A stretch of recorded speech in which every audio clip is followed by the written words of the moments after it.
Now we're going to talk about the drug discovery process, which is the part of the development pathway where you're screening for potential compounds, and this activity can take anywhere between 1 and 3 years.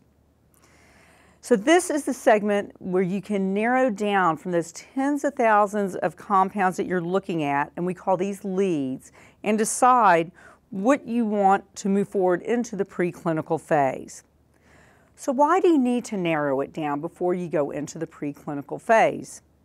It's all about resources, time and money. As you move through drug development, each phase becomes more labor intensive and more expensive.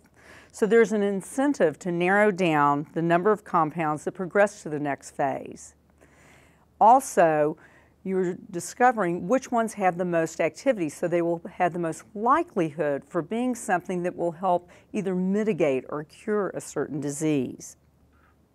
So the drug discovery process is a way of optimizing the lead candidates and involves several steps.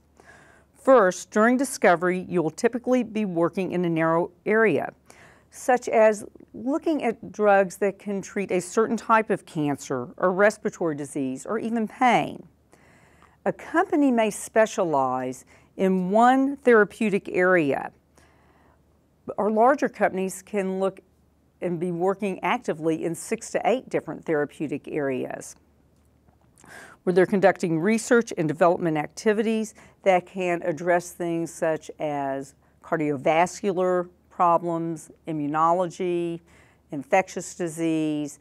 There's a whole host of what we call therapeutic areas that a company can look at. In that case, there will be different discovery teams for each of the different disease areas so they can focus on identifying and characterizing the drug molecules that would be helpful to treat those diseases. And we call this phase the hypothesis validation, where these leads are fully characterized and optimized. In addition to looking at the activity that a molecule may have, you also want to look at the feasibility for making larger quantities of that molecule, even just to move into the preclinical phase. But you have to start thinking at this very early phase about whether you're going to be able to manufacture this particular molecule in sufficient quantities so that it can go into massive production at some point down the line if it's successful in clinical trials.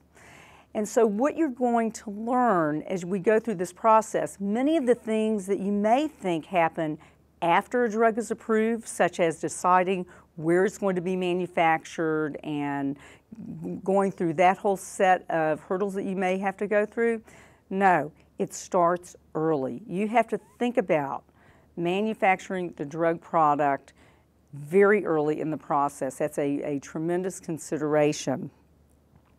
All of these processes really are very tedious, and it's very important at this early stage to be very careful that what you propose to move forward has all of the characteristics of the kind of drug molecule that will be not only good from a clinical point of view, but also in terms of a manufacturing perspective, but also making sure that you have something that represents a significant advance for other medical therapies that may already be out there.